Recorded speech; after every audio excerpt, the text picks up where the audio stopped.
भारतीय आध्यात्म, भारतीय समाज, भारतीय धर्म की विवेचना, विमर्श बहुत उच्च है, ऊंचाई पे है। ये मोटा मोटी सुनने से काम नहीं चलेगा। प्रारंभ मोटा मोटी से ही मैंने किया था और फिर मोटा मोटी पे आता हूं। मोटा मोटी से कुछ नहीं मिलेगा।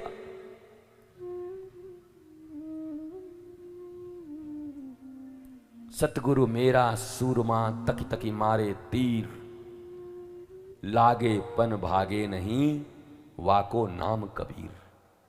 सतगुरु कौन होते हैं? तुम्हारे हृदय में तीर मारते हैं, वाणी के वाण मारते हैं, कठोर बोलते हैं, बेधड़क बोलते हैं। और वो बेधड़क वाणी के वाण को सहन करके भी मिला रेपा की तरह एक बार 3 कोने का घर बनवाया 5 साल में, 15 साल में 4 कोने का घर बनवाया और फिर आए तो बोले नहीं नहीं नहीं, नहीं 6 कोण बना, 6 कोण का घर बना और 4 तरफ बुर्ज लगा, मीनार। कहते 70 साल हो गए। 9 साल का बच्चा आया था आत्मज्ञान प्राप्त करने, कुछ पढ़ाया नहीं गुरु ने, एक दिन क्लास नहीं ली। जिनके क्लास लेते थे उस क्लास में आना मना था उसका, भूल से भी एक दिन नहीं आने दिया। 70 साल गुजर गए। घबराया कि मैं जिसके लिए आया था वो मिलेगा कि नहीं, कि ये घर बनवाता रहेगा मेरे से। कहते हैं गुरु मां ने उनका हेल्प किया और उनको भगा दिया वहां से कि निकल जा, नहीं तेरा जान चला जाएगा, ये कोई आत्मज्ञान देने वाले नहीं। उनके शिष्य के पास भेजा जो आत्मज्ञानी थे। जब उनके द्वार पर गए, कहा हमें गुरुजी ने भेजा है आपके पास आत्मज्ञान के लिए।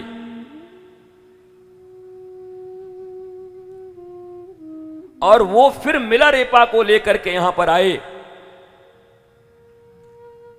गुरु मां ने बेटे की तरह पाला था 9 साल से 70 साल तक। जब इसके प्रति देखी, मां की दृष्टि ऐसी थी, लगा ये कभी इसको नहीं सिखाएंगे, तो गुरु मां ने अपने बेटे की तरह प्यार करते हुए कैद करके रख दिया था। गुरु ने तुझे यही काम करना है, रातों रात भगवाया।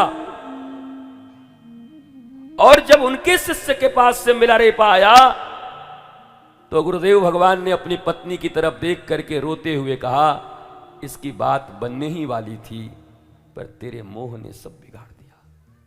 तू क्या मुझे कठोर समझती है, क्रूर समझती है? आज मैं बैठा था, हमारे सुनील जी बैठे थे, इनका परिवार बैठा था, बहुत से लोग बैठे थे।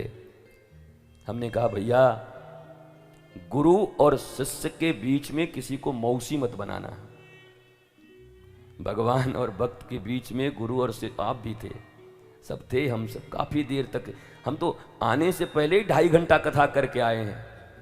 तो हमारा मन तो ऐसे ही भरा हुआ था। हमने कहा आज तो पांडाल में बस काम चला दूंगा, बात तो यहां जो होनी थी हो गई। ये मौसी बड़ी खतरनाक होती है। मौसी मतलब वो नाता वाला मौसी नहीं, समझ लो। कोई मां अपने बच्चे को मारती भी है, दूध भी पिलाती है, कपड़े भी देती है, शासन भी करती है, और वो उसको जब मारे तो एक मौसी खड़ा हो जाए, नहीं मारते, ओ ले ले बेटा चॉकलेट खा ले। कोमल मन में, बाल मन में धीरे धीरे मां के प्रति विरक्ति पैदा होगी और मौसी उसको अच्छी लगने लगेगी। और ये किसी भी संतान के लिए सबसे खतरनाक है। ध्यान दो, उस एक चॉकलेट से तुम्हारे बालक का यह मानव जीवन भ्रष्ट हो सकता है। जिस समय मां शासन कर रही है, मां प्रेम कर रही है, मां ने जन्म दिया है, मां उसके तासीर को जानती है, और उस कोमल मन में धीरे धीरे यह आ जाएगा कि ये मां हर समय मारती रहती, बेकार है, गंदी है। माची बहुत अच्छी है, मेरी माची, बेटा माचिस लगा देगी मासी तुम्हारी जिंदगी में, माचिस लग जाएगी। इसलिए मौसी मत बनो। कई लोगों को देखता हूं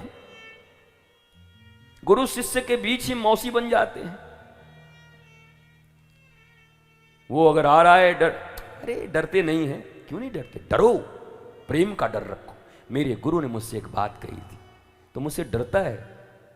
तो मैं बोला लगता तो है। क्यों?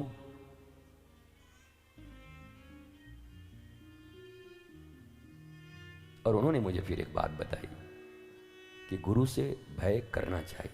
क्यों? बोला उनके प्राणों को, उनके हृदय को मेरे कारण कोई कष्ट न हो, यह भय रखना चाहिए। वो कुछ बिगाड़ेंगे नहीं, वो मां है, वो तो तुम्हें सदा ऊपर ले जाएंगे, पिता हैं, पर तुम्हारे मन में इस बात का भय हो मेरे किसी आचरण से, मेरे किसी वाणी से मेरे गुरु के प्राणों को कष्ट न पहुंचे। ये भय सदा एक शिष्य को अपने भीतर रखना चाहिए, प्रेम का भय रखना चाहिए। वो मारेंगे थोड़ी, कुछ छीन थोड़ी देंगे, वो श्राप थोड़ी देने वाले। अरे जब एक साधारण मैया अपने बच्चे को श्राप नहीं देती और लोग कहते हैं दुर्गा जी नाराज हो गई तो घर में आग लग गया, बताओ फालतू आदमी, दो कौड़ी के आदमी सब महाराज, झूठे लोग। तुम्हारी मां तुम पर नाराज कितनी भी हो जाए, बोलते तेरा मैं खून पी जाऊंगी, बच्चों को बोलती भी तो पी जाती है क्या? कि स्ट्रॉ डाल के पी जाती है पूरा, कि ले आज तेरा खून पी जाती हूं, तेरा टांग तोड़ दूंगी। किसी माँ ने तोड़ा है आज तक?